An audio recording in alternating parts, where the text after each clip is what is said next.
Hey guys, it's Jet888 here. It is Saturday, May 15th. It's been a while. I'm out of jail now for now. I have a full video of this at my Rumble channel. My link is below. Please go visit that. I just now uploaded it. So here I'm going to capture just a little bit of what I talked about in my Rumble video, and we know for obvious reasons why I can't continue it here, so I'll do the best I can. I'm looking at this right now, septicemia in snakes, and there's an interesting correlation between septicemia in snakes, and septicemia is a variety of bacteria and can also be present in different ways. But anyhow, I'm going to go to more information. I'm finding this article at netvet.co.uk, exotic snakes, septicemia. And just real quickly, this says, sometimes a snake is suffering from another condition which leaves a gateway for bacterium to run a little riot with no intervention from the snake's immune system. This says the septicemia is silent. Sometimes death is the only clue that something is amiss, but abscesses under the skin with no obvious sign of injury will be a clue to the owner. Now here we're looking at the CDC Center for Disease Control. Okay, I'm sorry, we're going to go away from there, and I'm going to go to sciencedirect.com first. This is Dr. Pangalos, this is a long time ago, wrote about a case of septicemia in an infant in the late 1929. Now there's this bacteria, Enterobacter sakazakii or zakii, and they changed that name though to Cronobacter sakazakii, and it's been implicated in a recall of infant form. It's caused 2 baby deaths so far and lots of 2 sicknesses. I'm sure there's more, but that's what's been reported. So they found the septicemia bacteria in the babies, and it's interesting because that's the septicemia in snakes. So there's been a big recall on the baby food formula made by Abbott Nutrition, because it has that bacteria, which they've just recently renamed, not recently, but they renamed it to that for some reason. But I show in my Rumble video how we can't even get baby formula. You can't get the Infamil formula anymore because of this recall from Similac by the Abbott Nutrition. But it's interesting because you can get the formula to the one type of food that they're recalling. You can get that. So it looks like they're shutting down all the other types of baby formula, but they're steering you towards this one that they've already done a recall on, which I find is funny because see that logo there?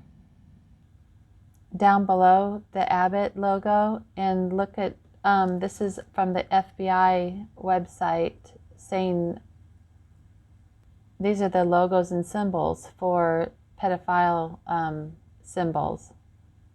And what I find interesting about Abbott in the gematria, I look at that, sometimes it's 360 and 60, and that also equates to spike.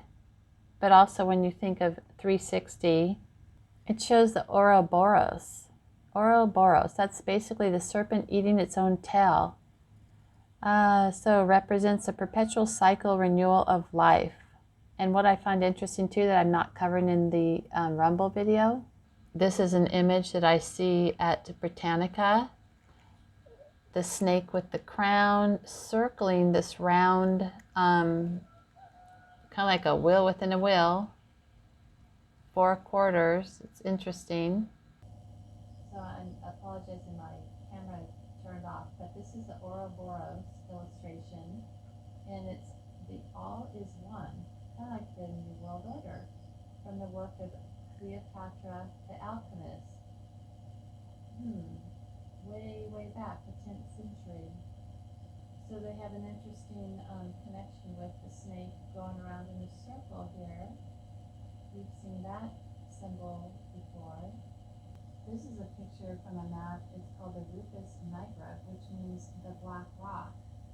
The Rufus Nigra, black rock. It's a 33-mile wide black rock and located at this magnetic pole. That big black rock is a magnetic pole. And here's a map from a long time ago.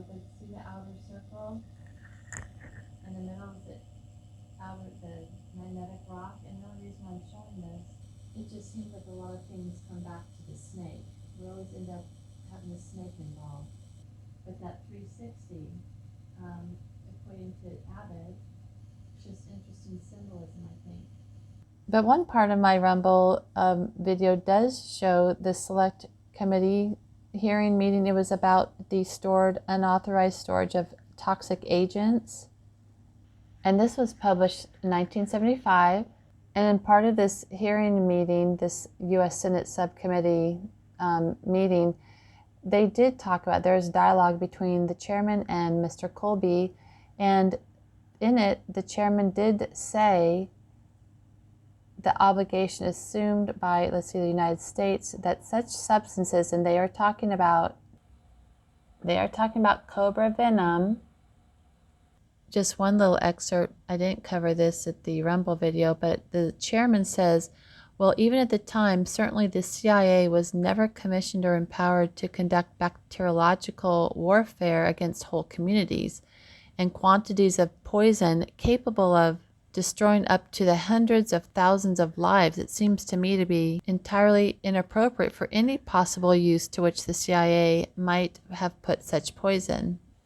And cobra venom is discussed a lot in here, but on page 171 it says, was the toxin program or the chemical biological agent program necessary in your judgment for the utilization of the exotic devices that you have described to us? They were talking about the heart attack gun in one part. Were these poisons from shellfish, from cobra venom and the like, and adjunct to and a pan of these exotic devices, your straight pin, your fountain pen, the starter and the like, did you use these poisons in those devices? I wonder if those could be like needles too, like delivery weapons. So on 9 different occasions, cobra venom was mentioned. So as this committee hearing basically states, that the only reason why cobra venom can be used is for purely experimental laboratories and experimental purposes. Now at the National Institutes of Health here, it talks about January 12th, 2021, experimental coronavirus vaccine, highly effective. So when they say it's highly effective, look at the word safe and effective. Safe, there's a safe, and here's effective killer. Yep, chemical weapons, they're effective. So these cobra venom is experimental laboratories and experimental purposes. They are allowed to be used.